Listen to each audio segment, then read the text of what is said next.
Um, all right. Hello, everyone. My name's Jason, And I'm Sarah. and this is the Posture Podcast, where we like to talk about all things product marketing. Today, we have an exciting episode for you. We're going to talk about one of the most useful tools we have in our tool chest. It is both helpful for us gathering, creating a point of view, and synthesizing competitive information and information about where the landscape is and movement that we see, and also useful in terms of communicating those things to our stakeholders, be they internal stakeholders, clients, or otherwise. So we're really excited to get into that, talk a bit about our heat map and why we developed it and how we use it. It's also the most time consuming thing that we do. Like, it takes forever, but worth it. It's totally worth it. Sarah obviously is the person who probably spends most time on these heat maps. If you can't tell, it is something that takes a lot of work and effort, and you'll see that when we start to go through it. Even a hypothetical heat map takes a long Even time.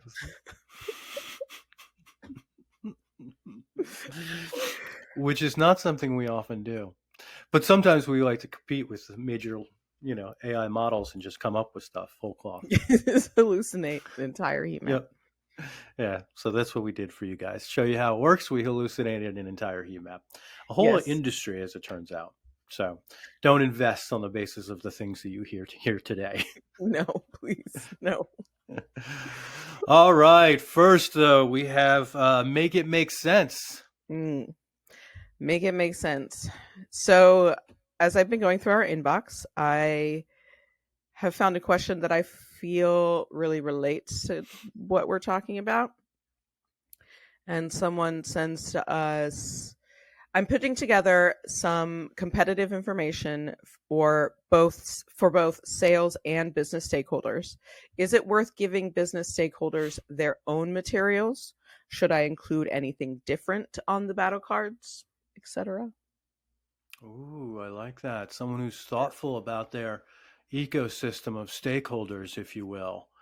Yeah, I think one of the most fun things about being a product marketer is you sit in between two very serious groups of people. One is the salespeople who are nonstop trying to sell the product, and you want to arm with great information. And the other one is business decision makers, and that could be folks in product, often on the executive team. You will be called on to kind of say, hey, this is our point of view on the market, who is what and what they're doing and why they're out there. And so it's a great question. The other thing is that as a go-to-market process, you have a lot of content to generate. If this is a new product or feature, or perhaps a new exercise that you're doing on behalf of that product, you have a lot of content to create. So I personally totally understand this question in the sense that I have to do all these presentations for the sales team and give them tons of these battle card things, depending on how big the market is and that kind of stuff. And then I have to turn around and do it all over again for someone else, which is a little bit ridiculous. What we've done is a couple of things. One is obviously in the same way that you think about your buyers and where the market is, you want to think about the users of this information, who they are and what they want. A salesperson is looking for something that is quick and dirty, full of message points that they can take it to a competitor when they're in a competitive sales cycle. They want to know the product. They want to know who's out there. They want to know what that competitor does so that they can think through what their strategy is in a particular deal cycle or the funnel. The other piece of the puzzle, of course, is that the business decision makers are really wanting to make investment calls. Is this something we're going to continue to invest behind? Is it something that we should be concerned about? How is it that our competitors are performing in the market? And so we do actually segment them out. We don't necessarily give everyone the entire kind of bucket full of competitive information, if you will. I think the thing that both sets of those stakeholders have in common is salespeople just want to glance at it as they're walking into a pitch. And the business team wants something that they can quickly grab and hold on to, but they're very busy thinking through a number of different investment things. So what we've done is we've actually created two types of assets, and we'll go through these in much more detail maybe in the future. The first one is the one that we all know and love is the battle card, The which battle should card. be I mean, folks, I That mean, name it's all always right. gets me. Like it's It's so all right tense. there. Yeah. War Sword, as it turns out, was taken already. So, so we're stuck with a battle card, which is this piece of paper that gives people, your enemies, paper cuts. Um, but, yeah, so you got your battle card and it's going to be very succinct. It's going to say, strengths and weaknesses of a particular competitor, and some primarily messaging. I mean, that's the thing. We might have on a battle card, half of it is going to be information about specifics of that product or something like that, strengths and weaknesses. The other half, and probably the large font on the piece of paper, is going to be core messages, and those core messages are happy thoughts that you can take to your client to help them think negatively about your competitors. Happy thoughts, I mean, for us, not necessarily for them. So those are going to be winning arguments. We have also introduced something we call the tear sheet. And a tear sheet, not to be confused with the battle card, obviously, because you just ripped that out of something. And also not as Um, intense Not as intense. It's happier. sounding. It's friendlier. It's Battle a tear card. sheet. Tear sheet. Much tear sheet battle card. It should be like a prospectus or something like that. We should have gone with like other player perspective for legal review. Draft confidential is what should be in the title of this thing. But basically, what that is really about the competitors positioning, their momentum, maybe stuff about their monetization and pricing, what their model is, whether certain features are in front of or behind a paywall. The kind of details that someone who's responsible for product, responsible for pricing, responsible for marketing in general might find useful. So again, there's going to be a point of view in there. There's going to be some message points, but it's not as quick and dirty. And you'll see things like web downloads, mobile downloads, web traction, kind of information like that. MAUs if you have them, revenue if you have them, that kind of stuff where you can create a real comparison between you and the position that your competitors are taking. And so we call those tear sheets. They are very much different audiences. The reality is, for a lot of the information that you're putting together, the pitch decks and the maybe the product demos that you're going to do at sales kickoff or assets like those, you can just recycle those and you can use them over and over again because they're going to have bits and chunks that both your business and your sales stakeholders are going to want.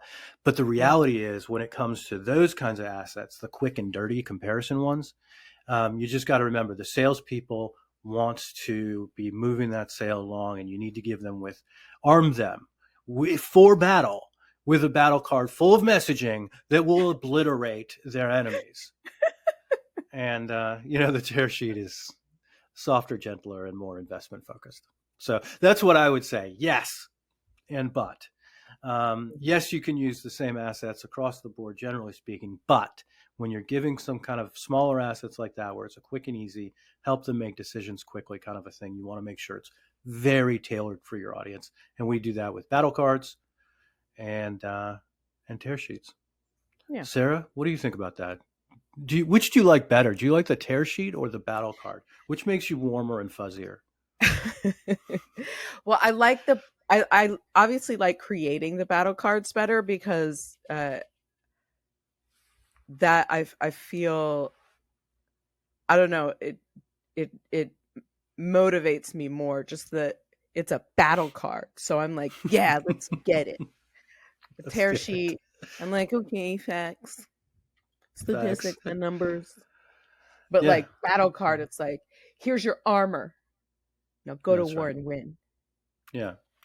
For those of you who don't know Sarah particularly well, she likes to punch rabbits in the face whenever she sees them. No, So no. that was a I horrible am an thing. Aries, however, so we are always war ready. Always were ready with your armor on, except when you sleep at night. Okay, that's awesome. Uh, So there you Most go. importantly, when you Hopefully, sleep at night. yeah, yeah, seriously. Hopefully that helped. Caller number one. Yeah. So okay. So next topic. Next topic. Here we go. Marketing side Is eye. this the Boy, marketing side Sarah. eye? Sarah, Sarah, I have a marketing side eye for you that Ooh, is what? just you're gonna love. You're gonna love this one. You're gonna love this one. So I actually had I was this is a true story. I'm gonna change the names of witnesses for their own protection. Um, the true story is I was in a conversation recently and like over the weekend and the person was looking at their market landscape and said, well, we don't really have a competitor. What we have is a really interesting take on how to do this one particular thing. It's net new. We're using AI. It's a wonderful thing. But yeah, I mean, I'm not seeing any competitors out there. We're not worried about competitors. We don't actually have one. And Sarah, I thought of you. I thought Yeah. of you when I heard that. What do you think about that? Any side eye for you around that? Yes, I think that's very ego driven. Like to Ooh, wow. say we don't have any competitors. We've created something revolutionary. It's It is never true. been done before. Hmm. Okay, well then you don't have a market. Oh, sad. So, yeah. I mean, even the wheel had a competitor, right? It's called dragging things. Sorry. I've never I've never heard that analogy. That's fantastic. Even the wheel So had a we you all heard have it here we have a first. market, you have a competitor. It's if you can be, better than your competitors, if you can outshine what's, your competitors and if you can stand out in your market. It's not Yeah. about, you know, and like it's and a lot of people get that mentality when they're hyped up on their own like Kool-Aid or when they're drunk off their own messaging, you know. Hmm. That's Hmm. that's how I That's think. That's what I think when I hear we drunk. don't have any competitors. We don't. We don't. I mean, I will I will forever remember that the wheels competitor was dragging stuff, and I think that's going to be my response from now on. It's just exactly that. No, but I totally share your kind of like what on that one because obviously, I mean, you said it right there. I'm just going to say it again. You don't have a market if you don't have any competitors. I mean, it's really true. I think the reality is you don't want to have to make a market. There are very few examples nowadays where there are competitors or players in the market like Google. They competed against Lycos and Yahoo. You know, Apple. It was like what? I don't even know. BlackBerry Pearl. I mean, can you guys remember that? Well, probably not. I just dated myself. BlackBerry. Yeah, you did. Wow. Anyways, I think the point is that it is exciting to be disruptive, and I think as founders and as people who are part of a startup or new to the game, like you should really love what you're doing, and you should really believe in the product, and that's an awesome thing. Mhm. But don't be short-sighted in the sense that you don't think you have competitors or you don't want to have competitors, because in fact, having competitors proves out that there's demand. It proves out that people are interested in this and that there's a real pain point, even though you're probably solving it better than your competitors are. There is a pain point. You can prove that out because you can look to other places in the market and say, "Look, see, they're doing something." So, yeah, it is. It is. It's ego driven. You know, it's nice to feel good about yourself, but It's also um, admitting that like no competitors, congratulations, you just admitted you don't understand your market either. yeah, So, that's right. That's right. That's right. Yeah, it's actually kind of funny because especially in a new thing, you might have challenge finding your competitors. Or it's not just in general in the market. Actually, Sarah, you and I were talking about this a minute ago before we got on here. It's you find this a lot in a sales cycle where someone might say, "This is not a competitive deal." Or mm, this is a situation where they only want us, they called us first, and this is ours to lose, kind of a thing. It's the same deal. If you look out across the market and don't find a competitor, or you're in a sales cycle and they're not naming a specific competitor, it doesn't mean it's competitive. Your stance always needs to be one in which you believe that there are competitors and you are trying to best them. And so mhm. that's another thing that we try and arm people with is just find different ways to identify and know whether there's competitors out there. And that can happen in any number of ways when talking to particular buyers, or when looking up products, or if you're in a competitive sales cycle, asking them, straight up asking them, who do you typically use for this, and why? What was your experience like last time? It's not something we want to do. None of us want to do it, but it actually sets you up for a more meaningful conversation in which you can respond to the roadblocks that are being set for you. And That so, you have yeah, on your battle card ready to say at any moment. that you that you have on your battle card ready to say at any moment. That's right. That's fantastic. We're gonna I think if you guys we a couple episodes ago we talked about battle cards, and we talked about these topics a little bit in more detail when we talked about our marketing stack. And Yeah. so we have a template. If you go to our website, which we'll post again here, we have a template of our battle cards so you can use them. We'll include maybe a tear sheet as well. But I think this is a great actually set of questions realistically. Like, how is it that I'm communicating to different people? And then ultimately, like, how should I understand like whether or not I have competitors and go about them? You do have Yeah. competitors. You want to have competitors. And we don't just say that because we're obsessed about this stuff. We are obsessed about this stuff, but Yeah. it is what it is. Okay, folks, I'm very excited about this one. We're going to go to the topic for the day. And our topic, along the lines, we're just got competitiveness and competitive analysis stuck in our brain today. So we're going to keep it rolling. We're going to talk about, as I mentioned, our favorite and our most go-to tool when it comes to actually uh, consolidating information about the landscape and the competitive landscape, and also communicating that out to general stakeholders, and how we use that. So Sarah also alluded to the fact that this is a complicated tool, if you will, in the sense that the process takes a little bit of time, but ultimately we found that it is really, really helpful. And so worth it. It's just so worth it. And oddly satisfying when it's all done and when you can see it, and when you're over the hurdles of, researching and getting, once everything is in there, Mm-hmm. it's very satisfying. You're like, yeah, I can really Yeah, see this. So yeah, this is great. it's Nice. useful. It's a heat map. Okay, let me see if I can share my screen here. Um, Okay, so what I was going to say, just to kick this off, and we'll take you on a tour of what this is basically about the general use case. So if you guys are doing your research and you've got a set of competitors, again, it doesn't have to be 20, it could be three. We have five here.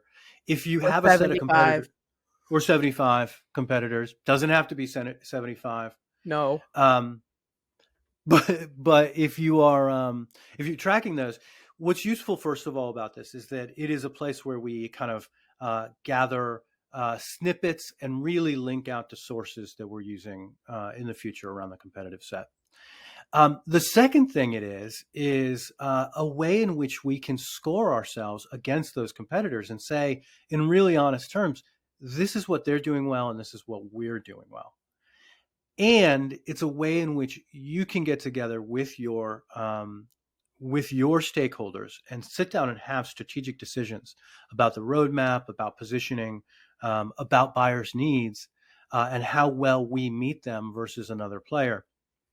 Uh, and game it out a little bit. So if your battle card is the output of this being like the key messages and pain points, or what it is that competitor is doing individually, what this is a collection, a synthesis, and a way in which you guys can think through what matters and what doesn't matter and how it looks in the market. And so we've kind of created this workbook. What we'll do is share this one.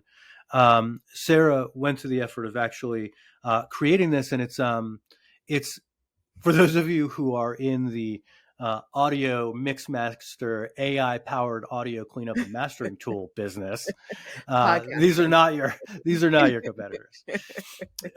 These are tools that hypothetically someone might use if they existed. But Sarah went to the effort of actually putting this together in a dynamic way, so we can explore it, and then again we'll post this for you guys so that you can use it as a template. And of course, we're always happy to help out as much as we can. So Sarah, I think we're looking at the player breakdown. Am I right about that? Yes, yes. This is a player breakdown, which isn't calculated into the heat map, but the player breakdown gives really gives you a sense of just the foundation of each company. So it focuses on the target audience, it focuses on the use case, the revenue, the MAUs. A feature just gives you a general sense of features, example messaging. So it's like just a bite of each competitor, and also something that you need to kind of refer back to and know when you're building out the capabilities matrix, which we'll go into, Mm-hmm. and you'll see how that works as well. I was just throw out there one thing about it. We were just talking about tear sheets versus battle cards. This player breakdown, as Sarah pointed out, you can see here like primary use cases, tertiary use cases, messaging, primary audiences. These are the kinds of things that your business stakeholders are going to want to see. And this is just one way in which we kind of capture that traction, mouse, and that kind of stuff. Yeah. And I also keep on the player breakdowns, because these were hypothetical companies and products. I didn't add this, but at the end you want to put their websites and their links and everything, so you can always go back to it and click on it, or any specific sites like their blog site or anything like that that you need to refer back to, or sources that you need to use to create the capabilities matrix. Mm-hmm. The web address for all of this is in your head. But Yes. yeah, I mean, that's a great point, especially when you're talking about stuff like that's not static. Like you can go through and you can do a lot of feature stuff, and it's going to stay that way for the next kind of set of cycles, whatever it might be. 3 months, 6 months, a year. Something like web traction and pricing, the number of MAUs, those trends shift very, very fast. So to Sarah's point, that's why you want to make sure that dates and links and all those things to primary resources are available, so that if needed, you can quickly click through and see what it is today. Nice thing is to benchmark it so you've got it there. But if there's this question, oh my God, they have, a million MAU, or they have 500 million MAU, is that truly the case, or is it changing?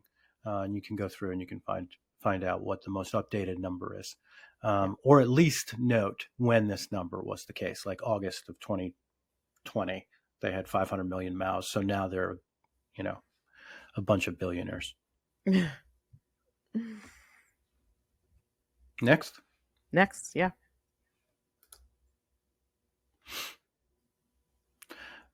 Okay, so this is the zoomed out. This is just to give you guys perspective. We zoom this out of what the heat map looks like. So it's got all of your players and all of the features. Sarah, I'll zoom in here so you can read it. Yeah. But why don't you take us through it?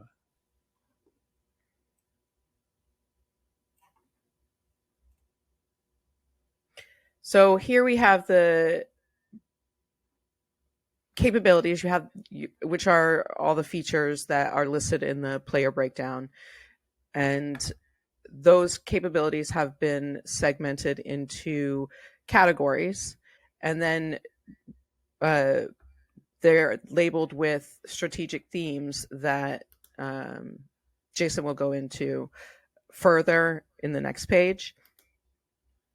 But the bulk of this sheet are the notes and the scoring. And obviously, the column, is it offered? Yes, no. whatever is needed. And then we have the scoring and we have the notes. The scoring's based off of the notes. And usually the way we go about scoring, we start with what we think is best in class and go from there. And the scoring goes from 1, which would be not offered, all the way to 5, which is best in class, and only one of these competitors for each feature is labeled best in class.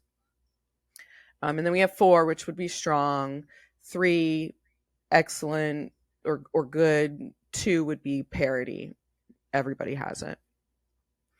We left the third feature blank so that you could see how we would go about scoring it.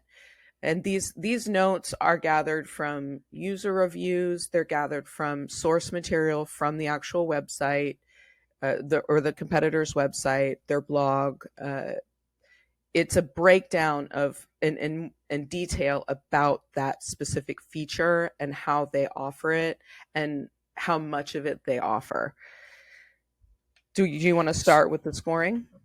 Yeah, just a quick question though. You mentioned 5 as best in class. What if I'm looking at, I'm trying to be honest here, right? I want to, let's pretend for the sake of argument that we're Audio Lab. So we're definitely going to be on that list that we're comparing it to. Oh, we don't But want to be Audio Lab. oh, we don't. You're right. We want to be. We want to be Echo Edit.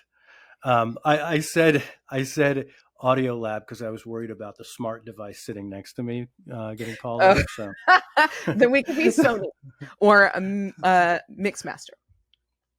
Sony or Mixmaster it is. Well, so here's my question. So we're trying to be self-honest. First of all, I mean, I want to put, Mixmaster, I want to put 5s down for everything because I think we're so great. So I'm wondering if you could talk to the pitfalls of that. But the other question is, what if I'm looking at this and there really truly is no 5? What if it's just, how do you have to score? Like, do you have to use one? Is there always going to be a 1 through 5, or how do you usually address that kind of Well, we're situation? not. Do you choose a winner? The winner needs to be of the competitors we're scoring. So it's not some arbitrary best in class in the market kind of thing. It's of these, which one is the best. And I think that really helps to narrow down and pick what could be best in class. So what's best in class on this spreadsheet might not be best in class in the market, but it's Uh, best in this set of competitors and players. So that's an that interesting thing. yeah. So it really is relative. Like on that line for that feature, it's all relative among that set. That's Yes. interesting. That's helpful to know. Okay. So do you want to score this? How do you want to do this? Yeah. Let's score it. So we have, let's see, Echo Edit seems in this particular category seems to be winning, or yeah, in this category. I would say we look at Echo Edit and Sonic and see which one would be labeled best in class. Okay, Can you like interesting. zoom out a little bit on it? Yeah, I'm not sure if you can read it. If we do Yeah. both, Sony, you can always. I mean, this is a spreadsheet, so you can always collapse and hide um, fields if you want to as you're going through it. So it looks like Sonic is the one you said you liked. Sonic and Echo Edit are the top, what ended up being kind of the top two, and they both like compete against each other. I would say that, let's see. It's hard when it's so hypothetical. Yeah, so because the voice enhancer is designed to simulate like a studio grade sound using tonal shaping, and like dynamic process, it goes beyond cosmetic polish. I would say Echo Edit would be the 5 in this category, would be best in class, and Sonique would be a 4. Oh, interesting. And you'll notice that we color coded these and stuff like that because it's really helpful to see. And then when you scan out, you zoom out again, you can kind of see, who has the most screens, who's the most competitive relative to these other ones. All right, so that leaves us with Mixmaster, Clip Next, Audio Lab. These are, by the way, these are great names. If we ever start like a sound enhancing app, I definitely want it to be one of these Mixmaster. How that could be taken, I don't know.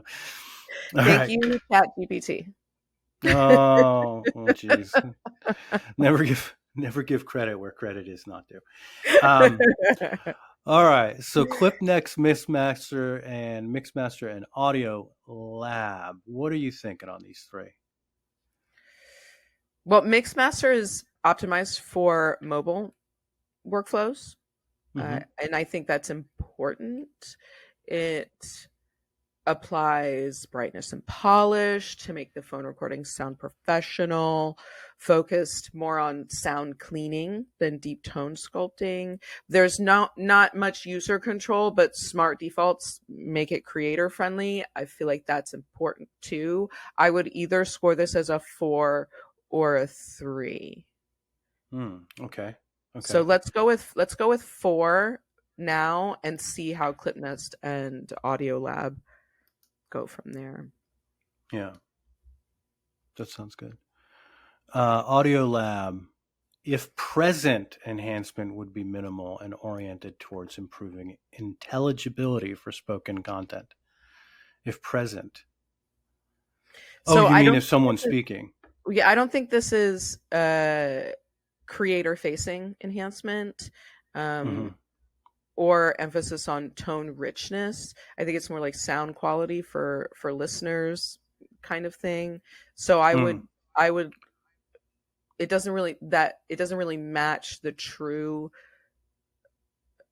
definition of this feature. Here's an example of something that I see often. It might say that it's a voice enhancer, but really when you dig into it, it's just sound quality enhancer. Mm-hmm. So it's So that's it's an interesting call out. mhm. I'm sorry, I didn't mean to cut you off. No, you're good. Go ahead.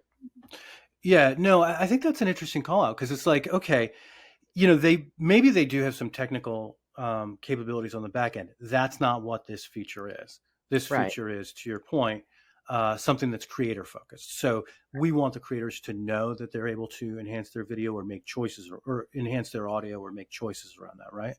Yes. I presume based on what I'm gathering from this massive heat map or a capabilities matrix. But so in that, keeping the context in mind, is it great that they do that? Probably. Are they doing it? Well, let's look at it in a different context. But in this context, it's not what we're looking for the future. Right. Right. That's what I'm gathering. So I would definitely give that a 2. Okay, cool. Mhm. 2. And Ooh, then and it's yellow. A lot of ClipNest. yellows for Audio Lab. Yeah. Okay. poor, There poor, has to be poor a best company. and there has to be a worst. So You gotta love um, forcing functions. Okay. ClipNest, I think, is good in that it's like a one tap cleanup kind of flow. It's geared towards making the voice pop on mobile and social platforms. It might include style presets or filters. I think the depth of it, though, is limited.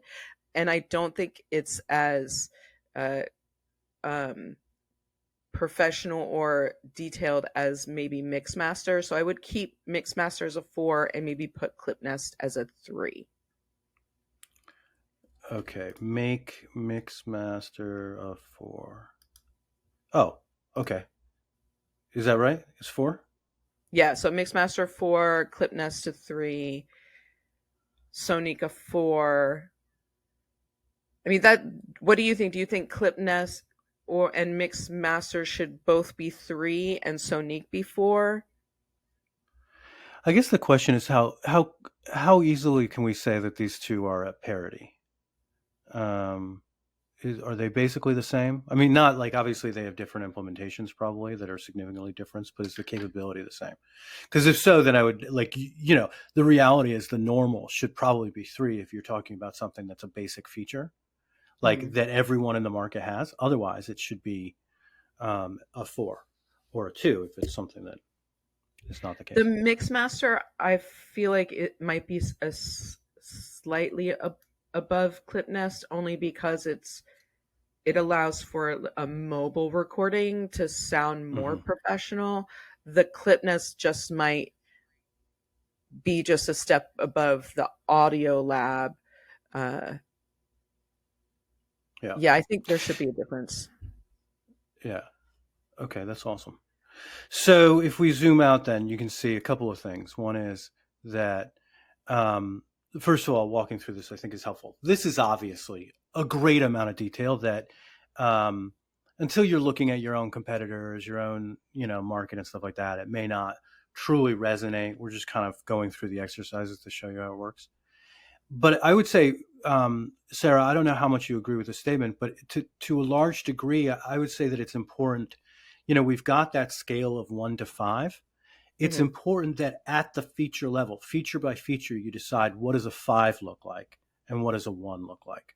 Right, right. What is the definition of disruptive here, or what do we think would be disruptive?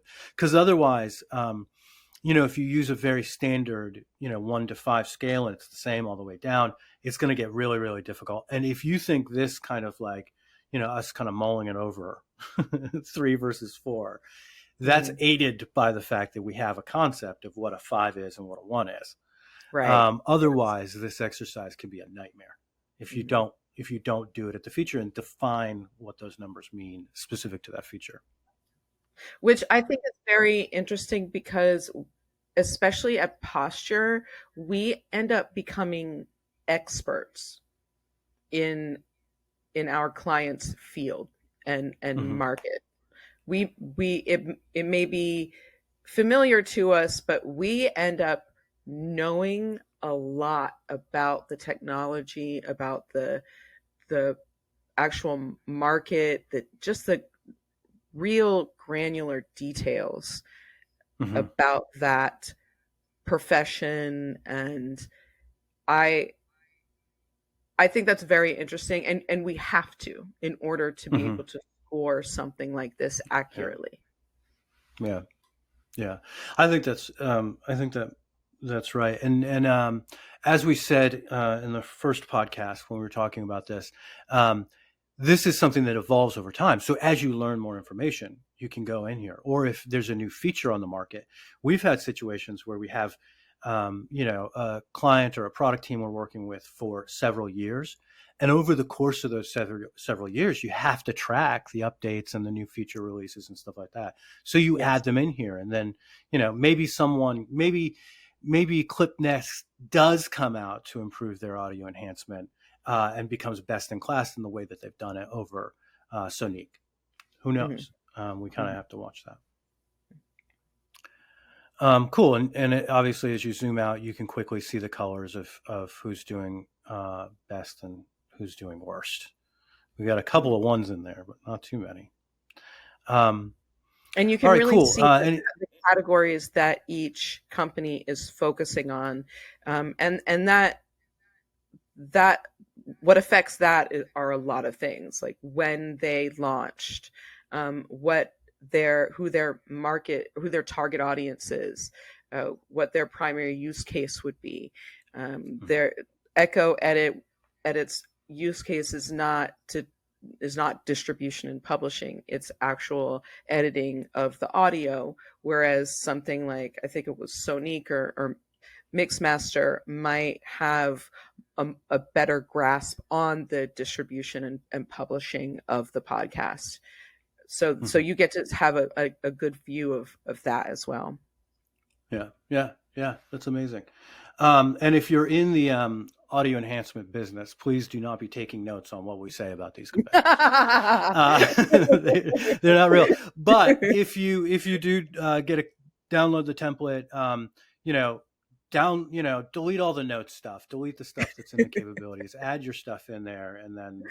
go from it there. Score it out. We'd love to see how it goes. Um, okay, so as Sarah mentioned, there is, and I'm going to try again to zoom in here. One of the first categories. So we have a general category that relates to, it's a product category, basically. What kind of feature is it? Then there's the capability. What is it done?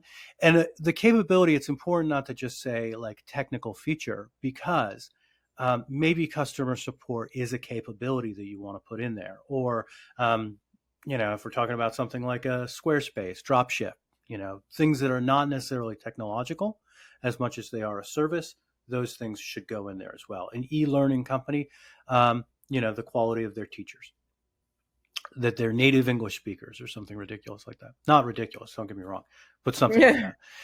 Something The ridiculous. third piece is strategic themes. Yeah, exactly. Why would they want that as a feature?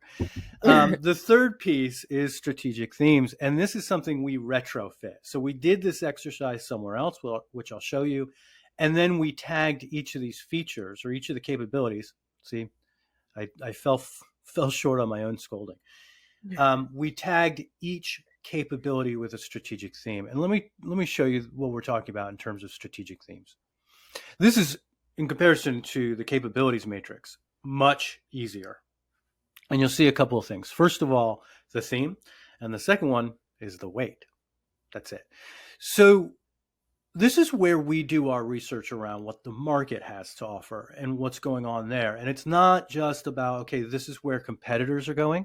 Although you may say something like, we see a push towards democracy and design if we're talking about maybe some Gen AI players in the market. So there are themes in terms of, what's going on with products. There's themes that are going on in terms of what's going on with buyers, with regulation, with international growth, with, it could anything be down to introduction of new technologies, AI, as I mentioned, and that kind of stuff. Where you get these themes come from, any kind of analyst reports or any kind of news articles you may have that you're reading, your salespeople, your product team, your engineering team. If you're the person pulling this together and doing the homework before the group meeting, then what you want to do is go around and talk to people about what they think is most important. That may also come from internal knowledge that you guys have from NPS studies or, customer satisfaction scoring or some kind of product focus groups and stuff like that. Things that you can put a quantitative number to. Maybe there's one, maybe there's two in there that's like really kind of just qualitative. It's really about what our gut is. But we want to be able to say, this is important to buyers, this is not important to buyers.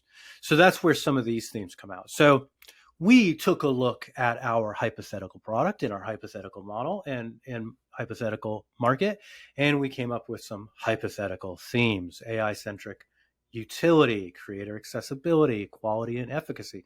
Not far off of what's really going on in the podcast or audio enhancement world. But we, as the product marketing team or the strategy team, we're going through and we're creating this list of things that we think are thematic to the market we're in. The weight is how important we think it is to the sales cycle.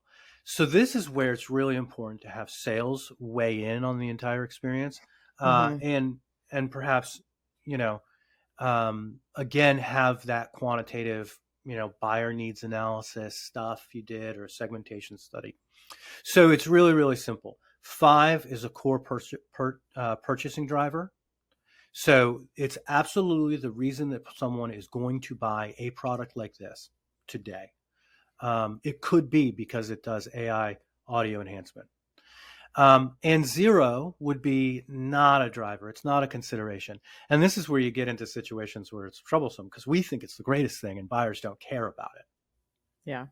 So buyers need to care about it. And so we would rate that, between 5 or 0 and 5.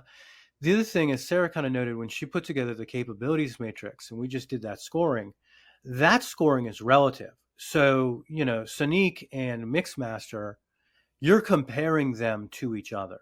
In this particular case, these are not mutually exclusive. It's not comparative.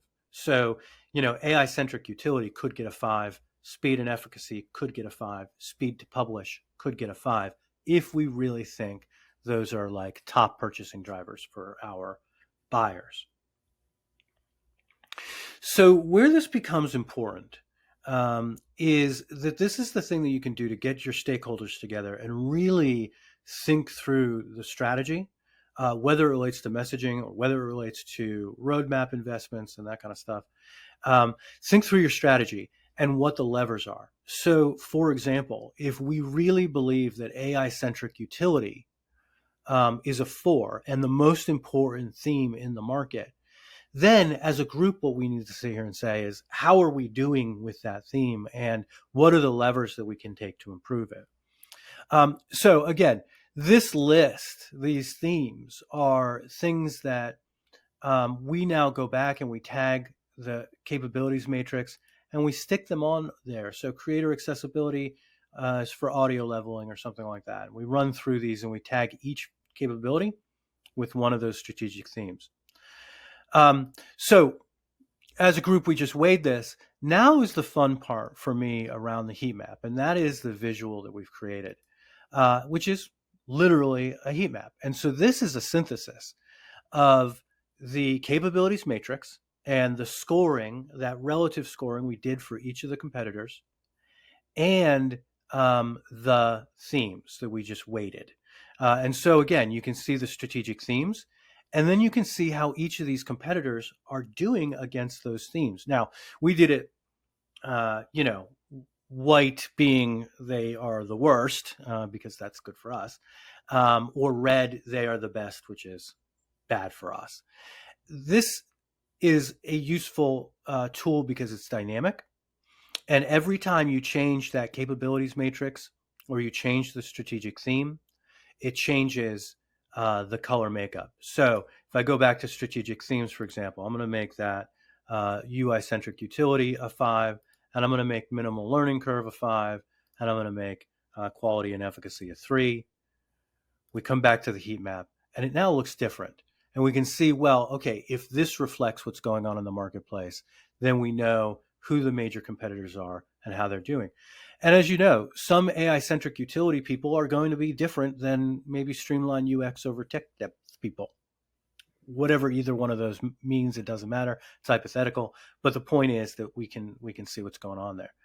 The other thing this allows us to do is, because we tagged each of those capabilities in the capabilities matrix with a strategic theme, we can then look at how they're doing individually and the contribution that that particular capability is making towards Sonique's success, for example, within AI-centric utility. They are doing extremely well with speaker identification, podcast summarization, and emotion detection. Echo Edit is doing extremely well with speech clarity boost or transcript sync. So you can see, then this question becomes, well, what if we go back and really invest behind noise reduction? What does that do for us in terms of our competitiveness? And the same is true around speed to publish, around creator accessibility, or any of these. You can see. And you can see that content repurposing support is something that we felt was relatively low importance. That's the one I just changed from a 1 to a whopping 2. And generally speaking, it's the lightest colors across the board. So do we want to invest behind content format presets or export in video? Maybe, maybe not. We have to decide that. If we do, maybe the scoring's wrong. So that's something that you can debate as a team. This is not a utility, and we've tried this. Trust me, we've tried this. This is not a utility that is beneficial to a salesperson. It's entirely too complicated. It is something that product people will drool over. It is something that the decision makers around investment strategy and roadmap will love to play and game with this. The RFP team. So if you've got a team that actually does sales through RFP responses and that kind of stuff, this is such an incredibly important tool for them, because they can see as they respond feature by feature, which is often the case in an RFP, they can see who they're stacking up against. And then you can do your messaging against that particular player. So in this context, we don't really need to spend much time with content repurposing and support. But if we look at streamlined UX or speed to publishing, you can see Streamline UX. We really only have one feature that's associated with it, live co-editing. So we do extremely well. We're beating all of the or Echo. I can't remember which competitor we are. Echo Insight or Echo Edit We're is. Master or Sonic, I think we just. Ah, damn it, Mixmaster. Also, Let's see we where should we're at. go edit because we're the best. So. Yeah, we are the best. So we've just decided to acquire Echo Edit. Um, but but this is a situation is what live co-editing hits on something that is extremely important for the themes going on in the market for our buyers. It is a purchasing driver, and it's something that Echo Edit does particularly well. So it's a place that they should lean on into in their messaging. Perhaps the first thing they talk about is their streamlined UX and ease of use, and that kind of experience. And then as the reason to believe behind that, their live co-editing. So there's a lot here, and as we said, it may be that until you start to play with it a little bit, it's not something that is the easiest thing to grapple with. But what we found is that this is a pretty useful tool because it visualizes and it makes quick work of identifying where the winners and losers are. And then also at the feature level, which levers you could pull in terms of features. Maybe it's introducing even more into Streamline UX. So not only do you have co-editing live, but you also have some other feature that we've tagged with that theme. So it's a living document, and it's living in the sense that it's going to evolve over time as the market changes and your competitive set changes relative to you. But it's also a living document in the sense that you can literally sit there in a meeting going over these, debating the themes, debating the importance of different features or the strength of those different features, and see a visual for the market where they go. I have had VPs of product use the visual like this so that they could make an argument for investment behind a particular theme or no investment behind a particular theme. I've seen VPs of product marketing use it for messaging and where they should lean in. And so it becomes a useful tool in that way. All right, final thoughts on the heat map and capabilities matrix, Sarah? I'd like to see more vibrant colors. Yeah, that's fantastic. We tried to get a nice like purple is the bad one thing, but it wasn't resonating with people. When we did a fear meter, it doesn't like, oh, purple. No, it is what it is. No, Oh but my God. honestly, it's quite genius, and you know, it ain't bragging if you done it, as It Jason ain't bragging. likes to always say. That's right. And we came up with this, and Mm-hmm. we use it for every one of our clients, and it ends up being one of the most used tools that we have and the most influential tools, and one of the tools that gets our clients the most excited across the board, no matter what department they're in, whether it's your stakeholders or your product development or your marketing team. It really puts a visual and puts numbers. It's the science behind the story. Mm-hmm. Yeah, yeah. I think that's a really solid point. I think one is we do enjoy this. We do rush to it, even though it's a bit of work, because it is the fastest way that we have ever teared down a competitive landscape. And so we start there and we just, be ruthless about it. But I think the point that Sarah just made is dead on in the sense that you have to keep yourself honest and it has to be science-based. You will run into plenty of people who are convinced that their product is the best, with their feature is the best. And you never want to say, well, no, it's not. Theirs is better. But it is important to keep yourself and your stakeholders honest about how things are, and they can see it once you kind of walk through the reasons that things are there.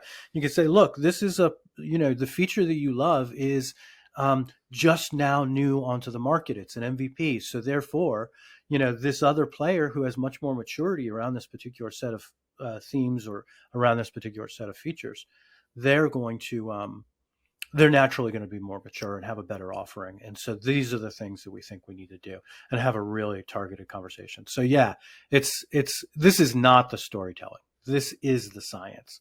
Yeah. And Sarah did a huge amount of science tearing down a fictional audio editing market. I think that's absolutely Yeah, the hysterical. whole market. The whole market. We searched and scoured. We did find out that we have some competitors. But in all seriousness, thank you guys. We will post this on our website, and hopefully it'll be useful for you. We're always here to help you put it together or figure out the points that are important to you in terms of communicating this or using this with your stakeholders. It's an extremely helpful tool for us. So we hope the same is true for you. And if you liked, or perhaps are ringing a bell, or you're eager for more content, I think you know what to do. So please like, subscribe, and follow and share and do all of the other things that might happen on the platform you might be consuming this on. Mm-hmm. And sure. And comment. Tell us something that, comment a question. How else could you use this? Or if you see something you could use it for, comment that. Let us know how we could expand our use cases for this. Yeah, we're going to get a lot of stuff. People are going to be like, I hate you. No, that has nothing to do with it. That has nothing to do with the heat map. But don't comment corrections on the scoring, or because it's all hypothetical. It's not real. I'm fairly certain Sonotrix doesn't do it that well. So I would give them a 3. You're probably right about that. Whatever you feel in your heart, that's what I say. All right. Yes, whatever you Thank you all. Appreciate it. We'll see you the next time on the Posture Podcast.